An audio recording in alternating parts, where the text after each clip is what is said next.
पूर्वी चंपारण जिले में बिहार विधानसभा चुनाव के दूसरे चरण को लेकर मोतिहारी पहुंचे एआईएमआईएम सुप्रीमो ओवैसी ने एक बार फिर राजनीतिक सरगर्मियां तेज कर दिया है। ढाका के हाई स्कूल मैदान में सुप्रीमो ओवैसी ने एआईएमआईएम के ढाका प्रत्याशी सुप्रीमो ओवैसी के पक्ष में एक विशाल जनसभा को संबोधित किया है। इस दौरान उन्होंने अपनी विरोधी नेताओं पर जमकर हमला बोला है।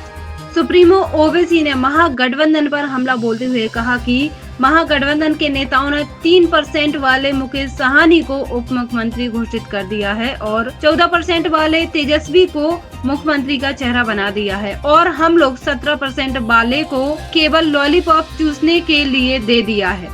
17% वाले इन लोगों के लिए क्या केवल दरी बिछाने का काम करेंगे? बीजेपी के विधायक की नाकामी का एक खुला सबूत है, जो रोड नहीं बना सका और आज आकर वोट का मुतालबा ढाका की जनता से कर रहा है।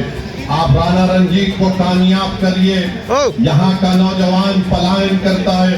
मैंने खुद अपनी आंखों से देखा कि बम्बई में जो लोग बैग बनाते हैं, ऐसे 25,000 ढाका के नौजवान अपनी माँ और बहन और अपनी बीवियों को और अपने नौजवान बच्चे और औलाद को छोड़कर अपना पेट काटने के लिए, अपने घर में चिराग जलाने के लिए वो बच्चे मुंबई में जाकर बैग बनाते हैं। यहाँ पर इंडस्ट्री खोली जा सकती है।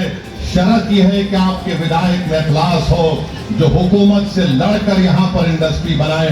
ये काम इंशाअल्लाह ताला राणा रंजीत करेगा। ढाका का नौजवान पंजाब की खेतों में काम कर रहा है।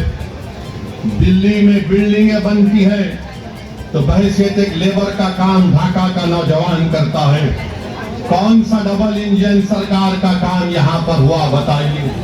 ढाका में मनरेगा का काम साल में 25 दिन अगर किसी गरीब को मिल गया तो बहुत बड़ा कारनामा हो गया। और आप जानते हैं मेरे भाई कि कशरिया में ढाका ईस्ट की पंचायत में जो अस्पताल है, वहां पर एक्सरे की मशीन नहीं है, वहां पर खून का टेस्ट नहीं होता है।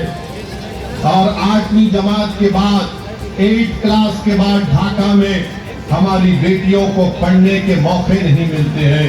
बताओ जायसवाल, तुमने कौन सा काम किया? तुम्हारी डबल इंजन की सरकार थी।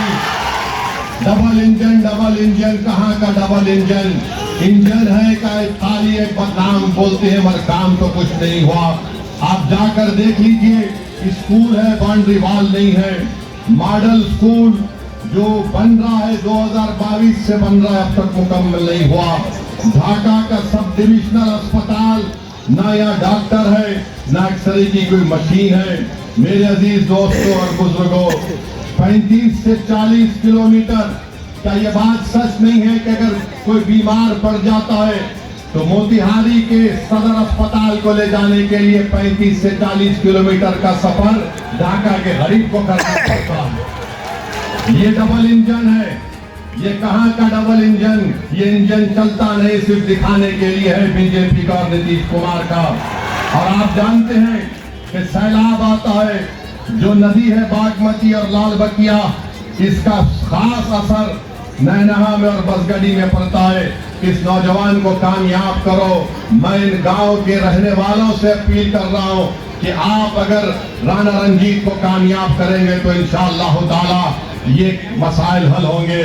ढाका शहर में आप देखते हैं कि पानी भर जाता है, और आप ये भी जानते हैं कि यहाँ पर धान, मकाई और गेहूं की जब 3% उप मुख्यमंत्री बन रहा है तो तुम क्या कर रहे हो वहां पर बैठकर? तुम सिवाय खव्वाली के कुछ नहीं कर सकते वहां पर तेजस्वी के दरबार में। बताओ क्या हासिल करोगे तुम? क्या हासिल करोगे? कितनों को टिकट मिलता है? 17% है। कितनों को टिकट ये बोलो राजद वालों। और जो 14% है उनको 36% टिकट दिया जाता है।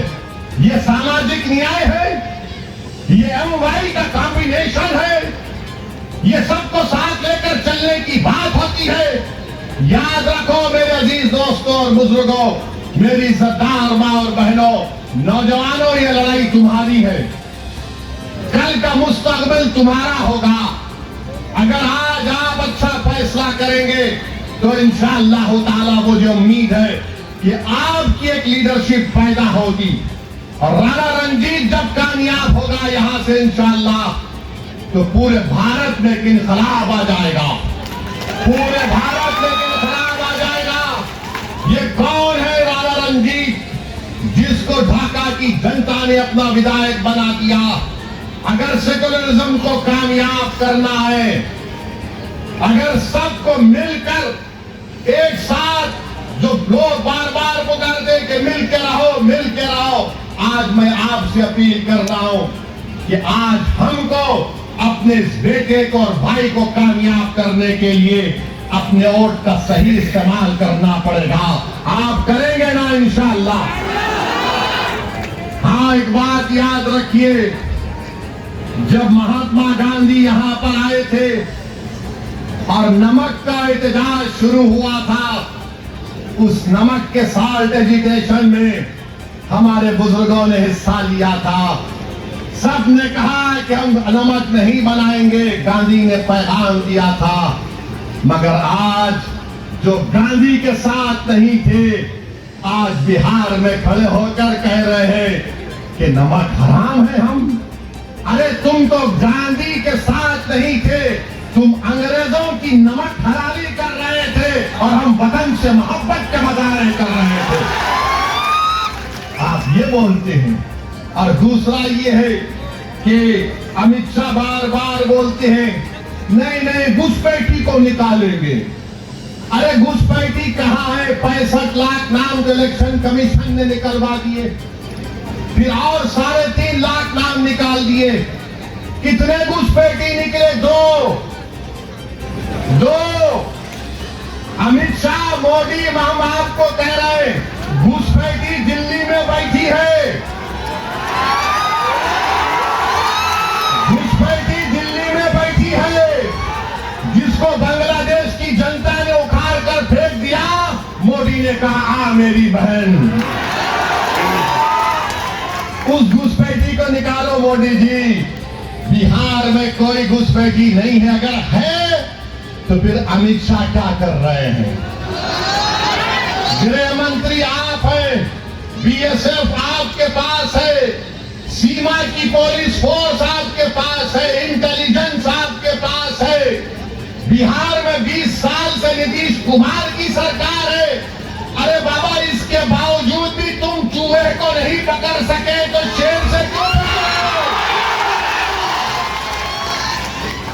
हमको पूछ रहे हैं, हम चूहों का शिकार नहीं करते। सुन लो अमित शाह, घुसपैठी आ गया, घुसपैठी आ गया। अरे तुम गृह मंत्री हो, मैं थोड़ी हूं, राणा रंजीत थोड़ी है। नीतीश बाबू आपके मुख्यमंत्री हैं 20 साल से, उनको पूछ लेते। मगर नहीं, दिग्गा ढाका से राणा रंजीत बढ़ रहा है, घुसपैठी, घुसपैठी। बहरहाल मेरे अजीज दोस्तों और बुजुर्गों, हम आपसे अपील कर रहे हैं कि अपने इत्तेहाद को